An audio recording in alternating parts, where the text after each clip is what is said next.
Well, Victorian taxpayers have been slugged $40,000 for a new dining table at Parliament House, replacing one dubbed too uncomfortable in what has been described as a Saddam Hussein-inspired spending spree. Joining me now is the Daily Telegraph's Tim Blair. Tim, good to see you. Let's bring up the photos of this new dining table, please. Now, it's been described, would you believe, as bespoke, solid timber and an 8-seater. Now, I don't know about you, but $40K for that, wooden and uncomfortable, I would describe it. My back would hurt on that. What do you think?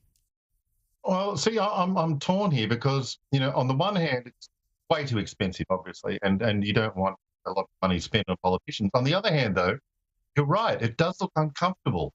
And for that reason, I would like our politicians to be subject to that sort of ordeal. But seriously, 40 grand?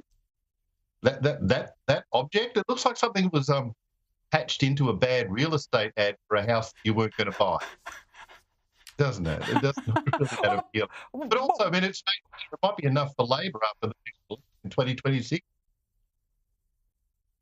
Well, it's been described, as I said, as bespoke. Apparently this is what's in fashion in the furniture world, allegedly. Now, look, Elon Musk has hit out at the Sydney Morning Herald, part of 9 newspapers, of course, for, quote, boring audiences to death. It comes after the outlet published an article predicting that Musk would leave Tesla to focus on his work with Donald Trump, to which Elon responded, "I predict that the Sydney Morning Herald will continue to lose readership in 2025 for relentlessly lying to their audience and boring them to death." Tim, Elon is one of my MVPs of 2024. He doesn't mince his words, does he? Absolutely not. But in this case, Elon's usually several decades ahead of the curve on all manner of things. But on this case, he's at least 20 years behind because the Sydney Morning Herald's been boring people to death for a very long time. I mean, he's got one excuse. He's over there in the US. He's not familiar with this sad shell of a newspaper. But, you can go back to, I think, maybe the mid-90s when the collapse really began at the Morning Herald, and of course it just continued. So yeah, he's exactly right, just late to it on this occasion. Yeah, I completely agree. Now, look, you've written in the Daily Telegraph that 2024 was a great year to shoot your boot for pollies and celebs.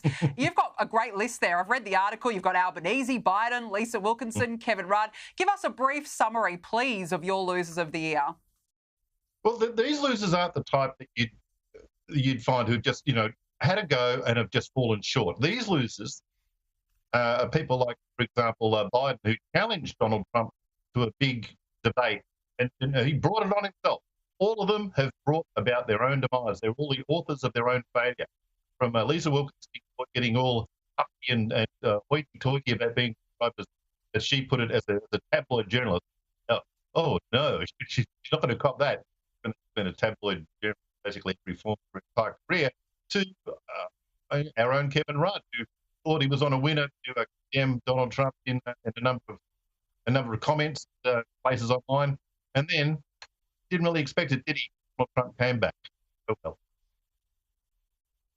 Yeah, he certainly did. I do like that you put Kevin Rudd in there because I would have put Kevin Rudd. And Joe Biden, gee, I mean, it's a shocking year, but, he brought it all upon himself in the end, I've got to say.